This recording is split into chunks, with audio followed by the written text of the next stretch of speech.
ಕಥೆ ಹೇಳುವೆ ಕೇಳಿರಿ, ಕಥೆ ಹೇಳುವೆ ಹೇಳುವೆ, ಕಥೆ ಹೇಳುವೆ ಕೇಳಿರಿ, ಕಥೆ ಹೇಳುವೆ.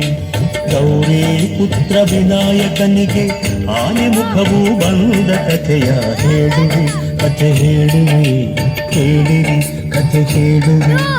ಗೌರಿ ಪುತ್ರ ವಿನಾಯಕನಿಗೆ ಆನೆ ಮುಖವು ಬಂದ ಕಥೆಯ ಹೇಳುವೆ, ಕಥೆ ಹೇಳುವೆ ಕೇಳಿರಿ, ಕಥೆ ಹೇಳುವೆ.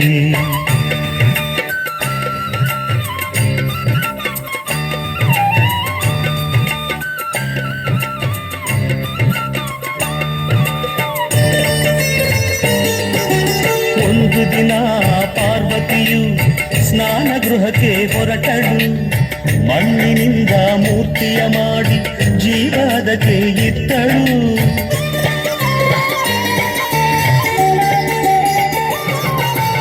ಒಂದು ದಿನ ಪಾರ್ವತಿಯು ಸ್ನಾನ ಗೃಹಕ್ಕೆ ಹೊರಟಳು.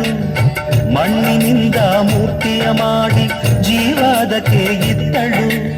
ಅಮ್ಮ ನಿನ್ನ ಆಜ್ಞೆಯೇನು ಎಂದು ಕೇಳಿ ಕಂದನು. ಅಮ್ಮ ನಿನ್ನ ಆಜ್ಞೆಯೇನು ಎಂದು ಕೇಳಿ ಕಂದನು. ಕಾವಲಿರು ಎಂದಳು ಗೌರಿ ಒಲವಿಂದ. ಕಾವಲಿರು ಎಂದಳು ಗೌರಿ ಒಲವಿಂದ. ಹೇಳುವೆ ಕಥೆ ಹೇಳುವೆ ಕೇಳಿರಿ, ಕಥೆ ಹೇಳುವೆ. ಗೌರಿ ಪುತ್ರ ವಿನಾಯಕನಿಗೆ ಆನೆ ಮುಖವು ಬಂದ ಕಥೆಯ ಹೇಳುವೆ, ಕಥೆ ಹೇಳುವೆ ಕೇಳಿರಿ, ಕಥೆ ಹೇಳುವೆ.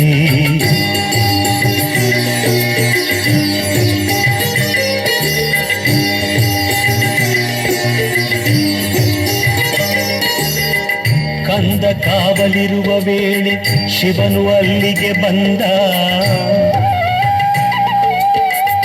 ಶಿವನು ಯಾರೆಂದರಿಯದೆ ನಿಲ್ಲಿಸಿದನು ಕಂದ. ಒಳಗೆ ಬಿಡನು ಇಲ್ಲೇ ನಿಲ್ಲಿ ಎಂದು ಕಂದ ಎನ್ನಲು. ಹೊರಗೆ ಉಕ್ಕಿ ಬಂತು ಆಗ ಕೋಪದ ಹೊನಲು, ಕೋಪದ ಹೊನಲು.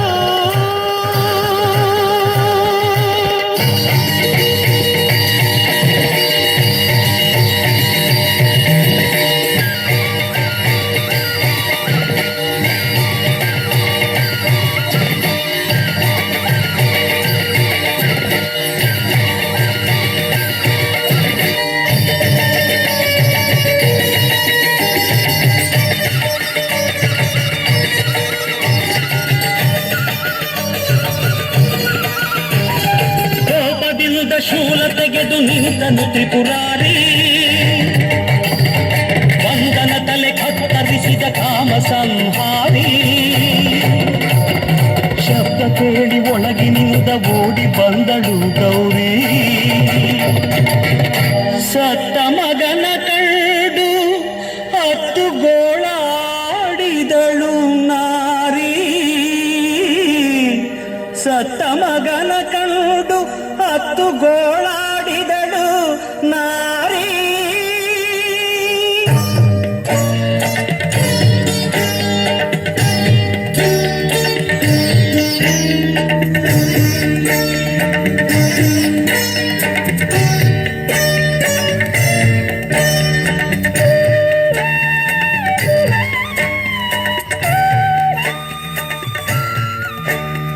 ಸತ್ತ ಹುಡುಗ ತನ್ನ ಮಗನು ಎಂದು ಅರಿತ ನೊಂದ ಶಿವನು.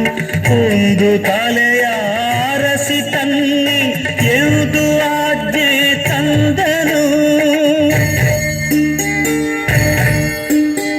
ಸತ್ತ ಹುಡುಗ ತನ್ನ ಮಗನು ಎಂದು ಅರಿತ ನೊಂದ ಶಿವನು.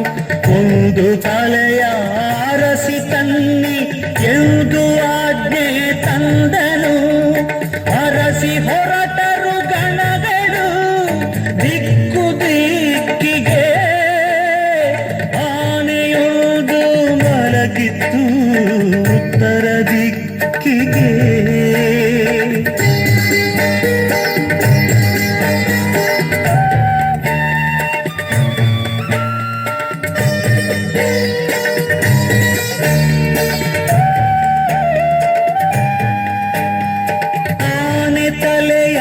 ಕತ್ತರಿಸಿ ಶಿವನ ಬಳಿಗೆ ತಂದರು.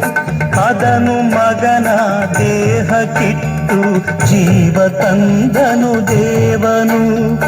ಜೀವ ತುಂಬಿದ ಕಂದ ತಂದೆಗೆ ವಂದನೆಗೈದನು. ಸಂತಸದೆ ಮಗನ ತಬ್ಬಿ ಅವಗೆ